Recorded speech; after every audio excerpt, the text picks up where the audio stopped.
Hello, we're going to do chapter 24.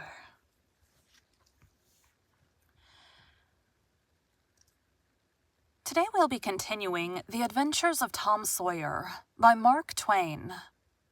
Chapter 24. Tom was a glittering hero once more, the pet of the old, the envy of the young.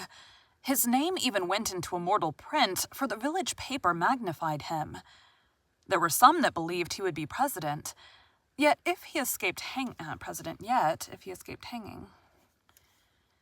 There were some that believed he would be president yet if he escaped hanging.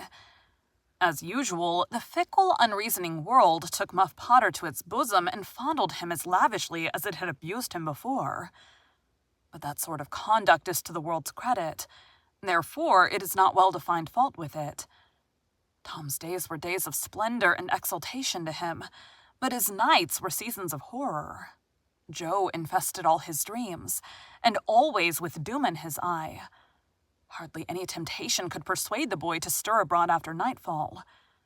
Poor Huck was in the same state of wretchedness and terror, for Tom had told the whole story to the lawyer the night before the great day of the trial, and Huck was sore afraid that his share in the business might leak out. Yet, notwithstanding, Joe's flight had saved him the suffering of testifying in court. The poor fellow had got the attorney to promise secrecy, but what of that? Since Tom's harassed conscience had managed to drive him to the lawyer's house by night and wring a dread tale from lips that had been sealed with the dismalest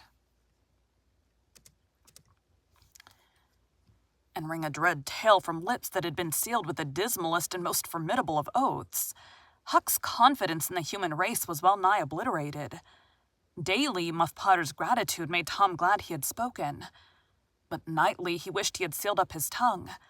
Half the time, Tom was afraid Joe would never be captured. The other half he was afraid he would be. He felt sure he never could draw a safe breath again, until that man was dead and he had seen the corpse. Rewards had been offered. The county had been scoured, but no Joe was found. One of those omniscient and awe-inspiring marvels, a detective came up from St. Louis, moused around, shook his head, looked wise, and made that sort of astounding success which members of that craft usually achieve. That is to say, he found a clue. But you can't hang a clue for murder, and so after that detective had got through and gone home, Tom felt just as insecure as he was before. The slow days drifted on, and each left behind it a slightly lightened weight of apprehension.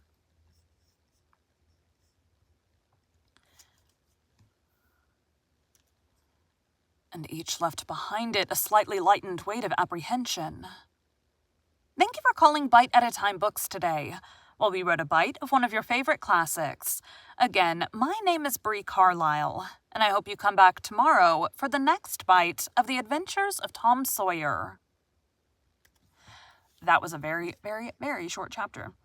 I was going to do 3 today, but I started way later than normal, so I'm only going to do 2 today because I have day job to do. So I'm going to go get that done.